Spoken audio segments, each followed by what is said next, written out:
Keep your voice low when you speak its name. Some buildings never learned how to sleep. Nestled in the heart of downtown Los Angeles, an eerie silence accompanies the stories of the Cecil Hotel. I learned that hush years ago, standing in the spill of a red exit sign while midnight traffic smeared light across the windows.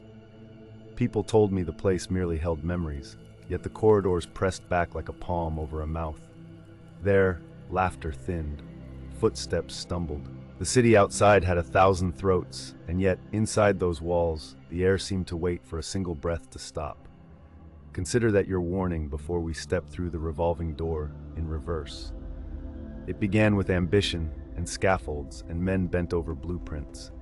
In 1924, investors pictured a temple of comfort and swaggered in looped ties, promising a palace for the traveling class.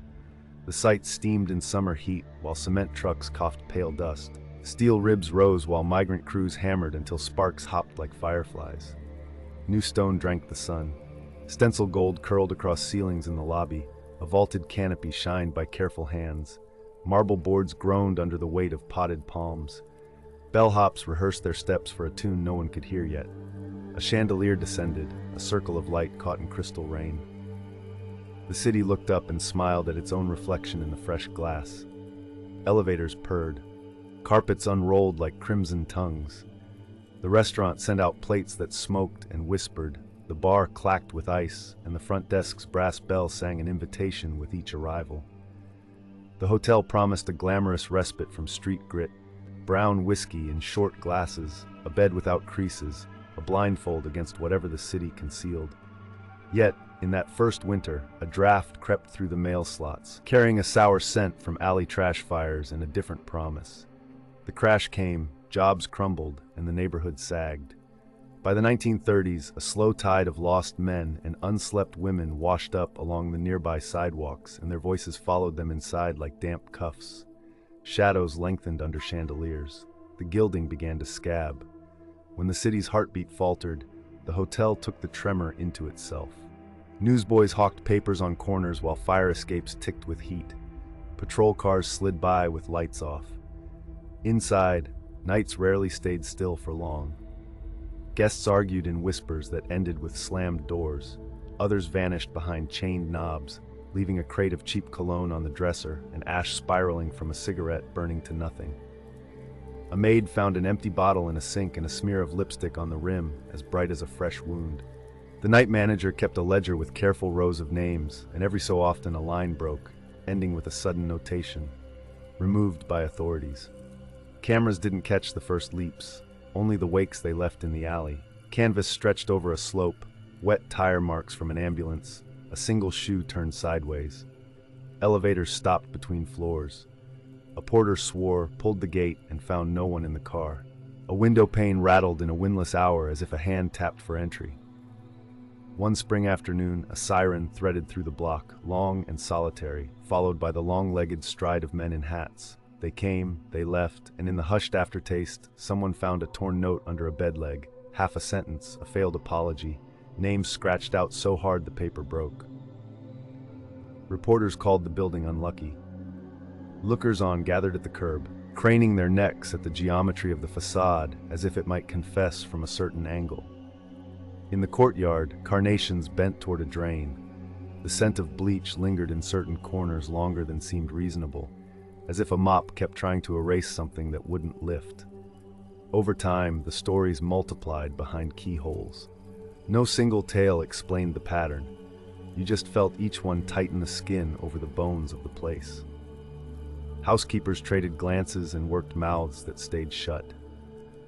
A man on the 7th floor told the clerk he woke to murmurs passing through the vent above his bed, a static concentration of syllables without a mouth to shape them. Another guest swore a knock sounded inside his wardrobe long after he had unpacked. He opened the doors as gently as if the wood could splinter into a different form, but the only things inside were suits that smelled like steam and a pair of folded socks. His window showed brick and a sliver of sky. He left a day early, his pen not quite touching the line when he signed out. One evening, a housekeeper pulled a shower curtain and felt it drag as if it were soaking wet, though the pipes in that room had been shut off. Droplets beaded along the hem and rolled to her shoes. The manager walked the hall outside and felt cold gather around his wrists. Light trembled in glass shades over doorways and steadied whenever he glanced up. Elevators opened on empty hallways. A figure leaned inside once, long coat, head lowered, yet the security feed pixelated into a gray fog the moment the doors parted. In another corridor, a corridor with wallpaper faded to the color of old teeth. Someone left crumbs of ash along the baseboard. There was no smell of smoke, only the metallic breath of old pennies, the taste you notice after biting your tongue. Footsteps sounded in linked pairs, the second always trailing a beat too late. I stayed over one winter, the year the rain fell until streets glinted like eel skin. My window faced a light well where somebody had drawn a star in chalk, now half scrubbed away. Radiators clicked grudgingly. The smell of warmed dust filled the room. Around 2, a phone rang in the hall with no ring assigned to it. I heard a voice speak soft and fast behind my door, yet see-through thin, like it traveled through a pipe. When I opened up, breath smoked in the corridor, while the thermostat back in my room still read 70. At the corner near the ancient ice machine, something had wet the carpet in a tall, dark oval, the kind you expect from a person standing still too long. It stayed wet all night. Years of accounts curl around the building like ivy, thorny and stubborn. Step into the basement, and you could smell the river of the city. Wet concrete, detergent, aged copper. The laundry room thumped with drums. Sometimes the machines shuddered and paused while the clock's second hand raced. A repairman swore he heard someone humming under his breath in the crawlspace overhead. He pulled a tile and looked into dust, webs, 2 screws, and nothing else. On the 12th floor, a guest woke because the curtains were breathing.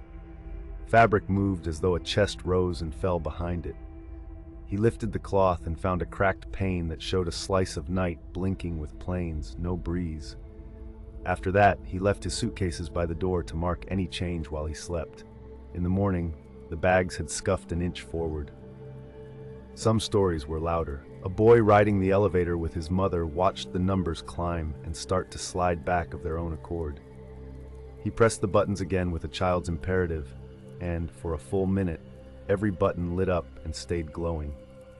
A woman swore she smelled sweet lavender in a stairwell where no one walked anymore because the fire doors stuck. She held her breath and listened, and a whisper traced her name with wrong syllables, like a radio catching a signal from far away. A night clerk typed guest names in a log and heard a cough at his back at 3 in the morning, dry and small. He turned and saw only a plant that had not been watered in weeks, leaves gray as lard. He quit after that winter. People came to probe. Investigators set down recorders and candle stubs, even when the management said no fires. Some waved smudge sticks that left white trails in the stale air. Microphones caught faint clicks, a string of syllables that might be a plea or a trick of wind. Lenses sometimes bloomed with mist even on warm nights. One woman took a photograph that showed a ripple against the window, as if the glass had flexed to let something pass. When the elevator paused between floors for me, it let out a breath, and inside the small mirrored box, my reflection seemed a second late. Night had teeth in that place. I learned to keep my hands in my pockets and my head down because mirrors there enjoyed borrowing attention. Call it a convergence of misfortune, or say the architecture captured a certain kind of echo. The street outside had long changed, but the corridors kept their old pitch, the hush before a confession, the slow swivel of a camera toward a door that shouldn't open. What the building stored wasn't a single ghost with a neat outline. It was a residue, a film that clung to brass and drip rails and the rubber lips of the elevator doors. Every tragedy left a pressure mark. Every accident carved a groove.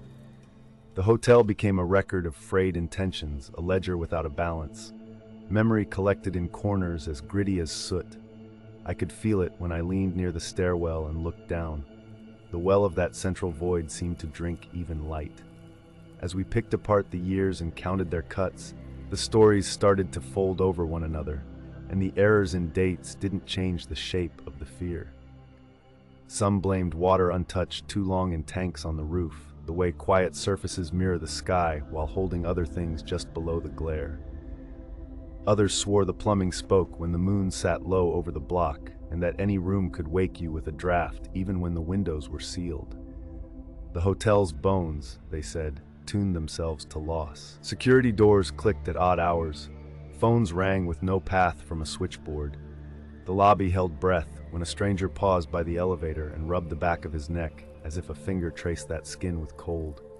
I left with a notebook full of narrow lines and the unnerving sense that the story kept writing itself even as I drove away.